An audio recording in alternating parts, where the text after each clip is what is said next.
Welcome back to Coffee Unlimited with J and D. I hope you are watching this on YouTube because Janelle looks absolutely adorable. I love this hat. I love this Bad Bunny sweatshirt. He is one of our many crushes. We also really like Pedro Pascal. We like Benson Boone. You know, we like a lot of different people. But anyway, we are going to be talking about wellness today. So this topic is one that's really popular, and Janelle and I were feeling like let's redefine what we think wellness is, what it means to us, and how it can be kind of an exclusive practice in many ways, how it's become so commercialized. I think many of you know that I have been in the wellness space for probably over 20 years at this point, and I worked alongside Deepak Chopra and the Chopra Center for 14 of those years. I am so grateful for the Chopra Center and so many of their teachings. And at the same time, I am really disappointed with Deepak showing up in the Epstein files and in the way that he did too. So that's something that I just wanted to, I guess, put out there in this space as we have this conversation around wellness, that Deepak is somebody who was a pioneer in that space of mindfulness and really bringing so much of that consciousness work to millions of people. And it's just really sad and disappointing. It is in my heart. It's heavy. Um, and that's Yeah, that right thank now. you. I I, I know we're not going to make this episode about Deepak or the Epstein files because we do want to talk about wellness in general, but this is a big part of your journey in the wellness space was your time with Deepak. I'm just really curious. You said that you were disappointed when his name showed up in the files, and you have read, I haven't read the emails or anything that included him, but I imagine that you were surprised that that surfaced and that he did show up. But curious, what was your initial reaction or feeling other than disappointment? Hmm. I mean, I think I'm, I'm 51 years old. I don't see anybody like as a saint, right? So Mhm. it's not like I see Deepak or any other spiritual leader like they can do no wrong. Like I'm putting them up on the highest pedestal ever. But the Epstein files is different. Like that is, I think we can all agree that that is beyond like I mean, I know we said we're not going to get into the Epstein files, and now I feel like I am getting into it. But uh, yeah, besides disappointment, it was just not good. It was like hmm this icky feeling. hmm Like, I don't Yeah. like it. I don't like it one bit. Yeah. Not good. Yeah. hmm And I do think that it's interesting that there are individuals in the wellness space, and yes, they're human. Yes, they're it's like in Us Weekly. They're just like us. But this is different. Epstein files, this isn't normal. This isn't something that can be excusable or normalized because this truly is unforgivable type of Hmm. actions and associations. So I do think, but what I was thinking is it's interesting that you have people in this wellness space that on the surface, wellness is such a positive thing. Wellness, yeah, I think everyone should strive to being well mentally, physically, emotionally. That is something that is a positive goal, a positive thing to work towards. And, you can have these leaders in the wellness space that, can simultaneously do things that or be a part of or associated with things that are so harmful, which is the exact opposite of wellness, right? So I think it's just super interesting to see who surfaces in these Epstein files, because it is such a broad cross section of humans. But yeah, so we won't go deep into that. Oh, you're going to say something? Well, one thing I wanted to add on is, when you're talking about the harm piece, I mean, the first tenet of the Yoga Sutras, the yamas, is ahimsa, non-violence. Hmm. And it's nonviolence across so many levels, and the way in which, like, I eat meat, so I'm not a perfect person either in the sense Hmm. of that. But this as you were talking about, this Epstein stuff is just inexcusable. It's just Hmm. so harmful. Yeah. So it's really hard to hold those together. Yeah. Yeah. 100%. Well, so, like I said, like we said, this episode is not about the Epstein files or about Deepak's association with it particularly. We do want to talk about wellness and, maybe even unpacking or thinking about what does wellness mean to us. And we're going to be workshopping this live with you. We have not planned anything. I always appreciate Danielle's point of view on anything wellness related. And as we hit record, I was also just thinking about what's my own relationship to what has my own relationship to wellness been? What has the definition of wellness for me evolved over time? The answer is yes, it certainly has. And so we just want to talk about it. Like what has our wellness journey been and what does it mean to us now and what do we do to seek wellness? So I don't know, Danielle, if you want to start us off or do you want me to kick it off? Sure, I can say a few things about what I think wellness can mean. And I mean, I feel like 10, 15 years ago, the buzzword was mindfulness. Right? Yes. Like everybody was talking about mindfulness, mindfulness. And then now it's wellness. And who knows? I mean, maybe we can guess what the next buzzword will be in this atmosphere. Hmm. But in terms of wellness, I feel like because it is such a buzzword, it has been commercialized so much. And Hmm. sometimes when I think about what is something, I often like to think about what is it, what isn't it as well, like what is the opposite of wellness? And I think wellness is something that is unique to every person. And it's not a one size fits all. It's not everybody, you all have to go to the spa every single week. Like some of these wellness influencers, I feel like have made wellness this elite, and I'm using that word elite as in like they have the means to be able Mm. to go to a wellness resort like Savannah or these places that are $1,000 plus a night and get these luxurious treatments. And when I see that depicted as wellness, I mean, okay, sure, that can help you relax. And I mean, I love being bougie too on occasion. But I think it sends the wrong message. Like, wellness doesn't need to cost you anything. Wellness can be you returning to your wholeness.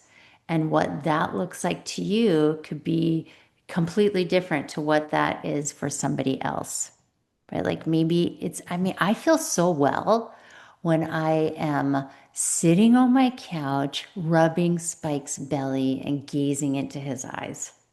Oh gosh, I I'm like, love that. this is like, it's priceless. Hmm. I want to circle back on something you said, a couple things. One, that wellness is defined individually speaking. And I think that's a really important distinction that what I consider wellness can and should be different than what you might consider as being well, or what Carl might consider as being well, or someone else that I know. It's not a one size fits all. Wellness, there is no um, score. I was thinking of SAT scores, but no score, no measurement that says this person is well and this person isn't. This person is doing the right things for wellness and this person isn't, because everyone has unique needs in different seasons of their life.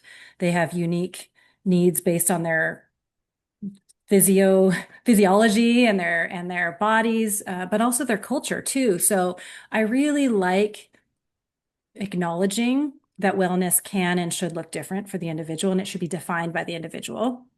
And then the second thing I wanted to emphasize is what you said, that wellness doesn't have to cost anything. Wellness to me is a state of mind or a state of being, maybe. And like I said, you and I have not talked any of this through, so we're really workshopping it and talking it out loud. But I think the state of wellness is a feeling and maybe an energy. And to get there, it can be free. You can get there. Sometimes I get there just by questioning my thoughts. I realize that the thoughts in my head are making me unwell. They are making me Right. upset. They are making me suffer. They are making me miss out on activities. I used to, for many years, have this belief that I wasn't, my body wasn't thin enough or didn't look good enough to be in a swimsuit, as an example. So I spent probably 15 years of being at the beach fully covered and really hot because it's hot at the beach. And when you're wearing full pants and a long sleeve shirt, it's hot. But not only was I hot, I was missing out on swimming with my kids and having fun with my kids. And Mm. that's a form of suffering. And that's a form of not being well. Because I was punishing myself for what I was eating and how I was living my life and how I looked and how I thought that the way that I looked wasn't good enough. And it was a flip of a switch after the turnaround house in Ojai where I stopped believing this thought about my body. And then all of a sudden, I'm wearing shorts and going to the beach and having fun. And really nothing else changed except my thoughts about it. And it's really Yeah. interesting how powerful our thoughts are. And even though Ojai wasn't free, going to Ojai and getting help with my with depression and mental illness, that it costs money to get that help.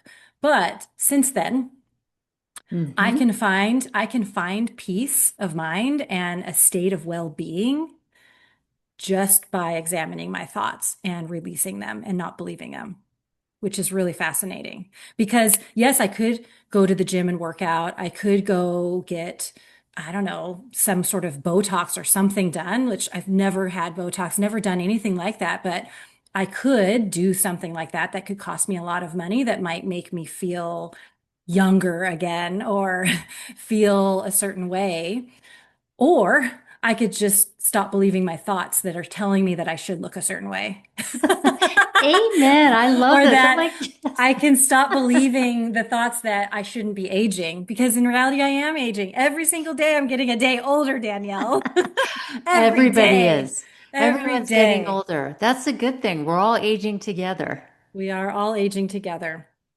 Although, oh my gosh, are you familiar with this thing that's on, I think it's on TikTok. Definitely I've seen it on Instagram, of where you show your life from 2016. You show a bunch of pictures from when it was 2016. Yes, Janelle, I Have you do seen know that? this trend. Yes, and I did Okay. one too.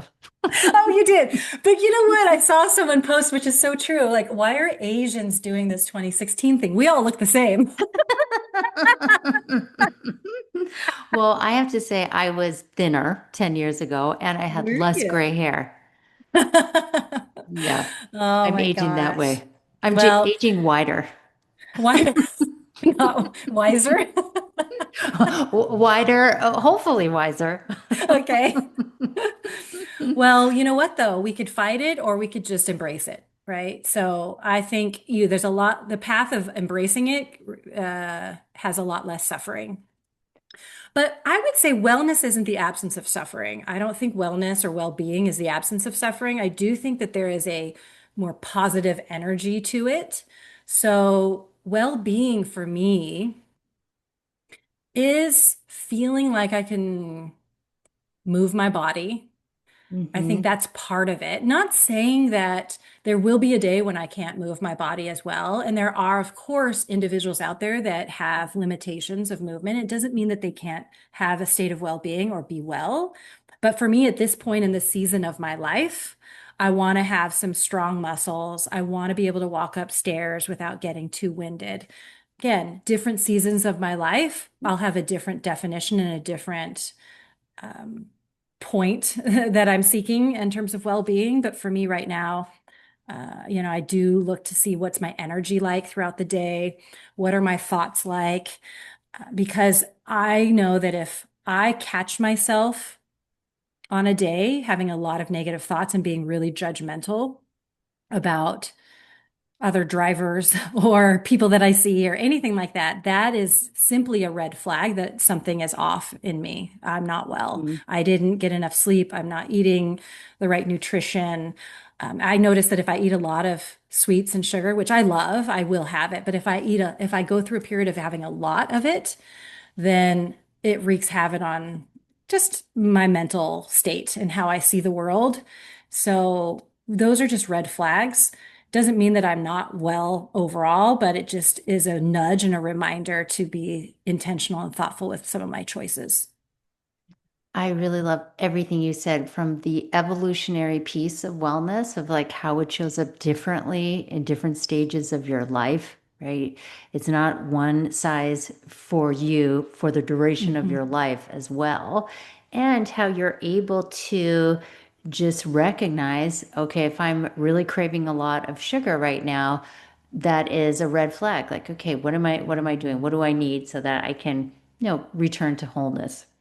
I feel like wellness, or this, how I like to think about it, returning to wholeness, is this balance. It's kind of like you're balancing in tree pose. One leg is up, you're standing on one foot, and it is not a static state, but one that you flow in and out of continuously, right? For hour to hour, maybe even moment by moment. You have a conversation or you're driving, somebody irritates you, you come out of that space of equanimity or that centered awareness where you're responding from your highest self. And instead, you have a moment of reactivity where you're like, F you, man. Yep. We're in Southern Yep. California. Calm down. Right. The I sun's don't out. The sun's out. What do you have to complain about today? exactly. When I am in like my good headspace, or maybe I'll try to avoid using those binary terms, good or bad, but Mm. more well and centered, I have so much patience. Like that's my one of my first red flags is how impatient I become. And so if somebody cuts me off, I'm like, oh, maybe they're in a rush. They have to go somewhere. They have somewhere important to be. Maybe they need to take care of somebody, right? Like that's where my thoughts go when I'm really in the place of like, I feel so complete. Mm. I love that. I have the same. It's actually for me, I notice if I'm becoming impatient, and it really shows up with my kids. But if I'm becoming impatient, then I know I'm off balance. Something is off. I Hmm. love your example of the car. And I love your assumption, oh, maybe they need to get somewhere. One of the things that I used to tell myself when someone was going really slow and then like turning slow, and to avoid myself getting frustrated and impatient with them, I would think, oh, maybe they have some plants in the back of their car that they don't want to tip over. Maybe they have a vase of flowers and they can't tip it over. And I should be, really give them some grace and be patient because I don't want their flowers to tip over either. So I'm just going to go nice and slow behind them, give them a lot of space. I'm not going to tailgate them, give them and their plants some space. I Oh would my tell gosh. myself that. I think I need a bumper sticker that says that because I am that slow driver and I get tailgated all the time and people are honking at me like, hurry up, lady. And I'm like, I like driving my boat slowly. Yes. So that's why people cut me off. Yeah, I love that. I love that these flags that we can recognize.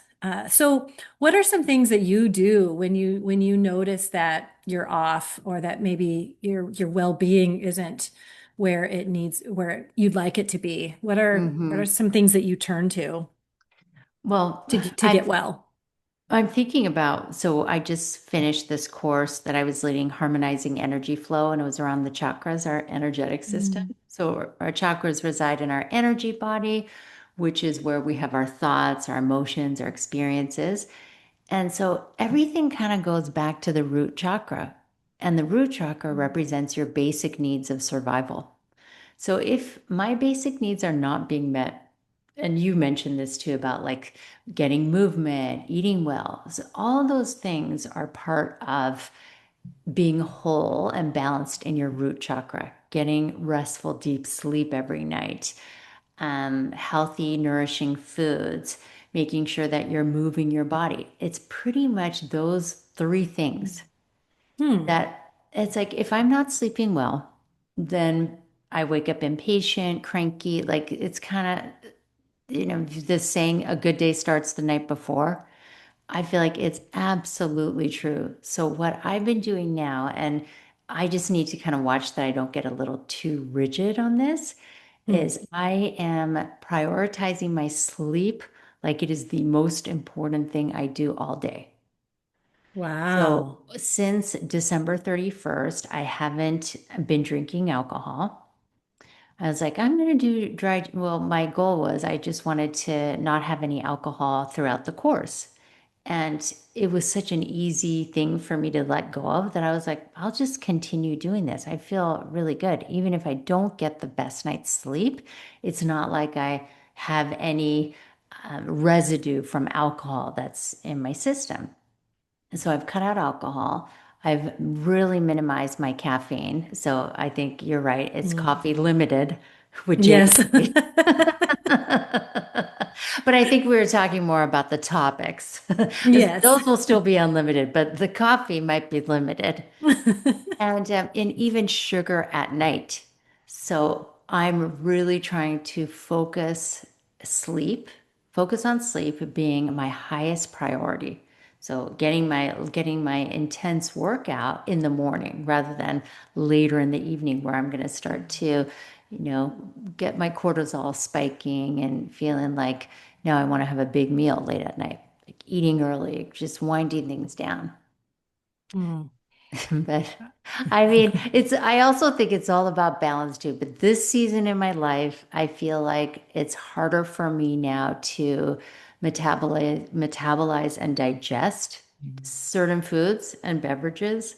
So I just need to be a little bit more conscious about what I ingest.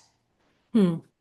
I like that. I like that you said that you need to ensure that you're not too rigid about it.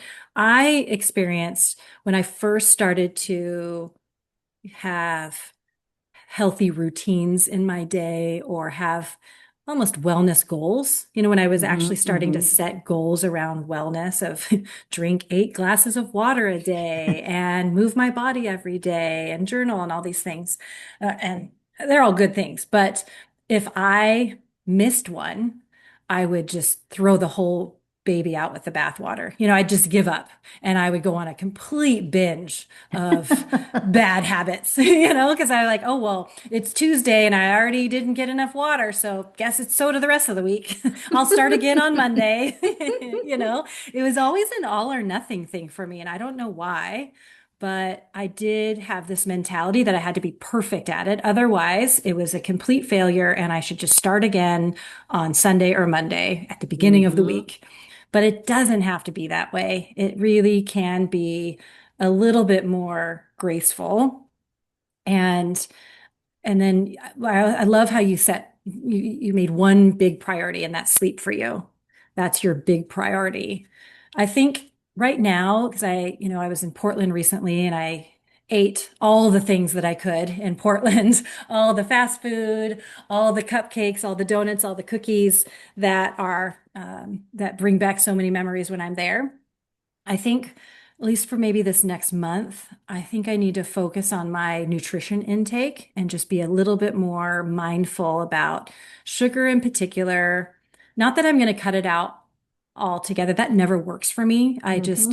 I love it too much that I can't give it up completely, but I can have it in less frequency, and maybe even swapping out, an evening cookie for a protein bar that is very treat-like. So I think that's going to be my priority for the next month, which will then kickstart probably something else for me. I love that, that giving Hmm. yourself grace. And Hmm. I think otherwise it's not sustainable, Hmm. right? I'm like you, I love sugar. And Hmm. so instead of having sugar at night after dinner, now I'm having it after lunch. So Yes. I'm like, yeah, let me have these Earlier I in the had 3 donuts the other day in one sitting. And I was so like, good. I love these donuts. They're so good. So I feel like wellness, it's not perfection. It's Mm-mm. flowing in and out. It ebbs and flows and having grace. And like you said, it's about recognizing your thoughts. And, Yeah. nothing really needs to change. It's just the thoughts that we're having about them. Hmm. Totally. Well, hopefully, if you're listening, Danielle and I both wish you well, and that, whatever season of life that you're in and whatever journey you're on, that you are striving and moving towards well-being and wellness, because we want that for everybody. Hopefully, you maybe got some inspiration out of this topic, and we look forward to chatting again next week. Thanks for joining us. Bye.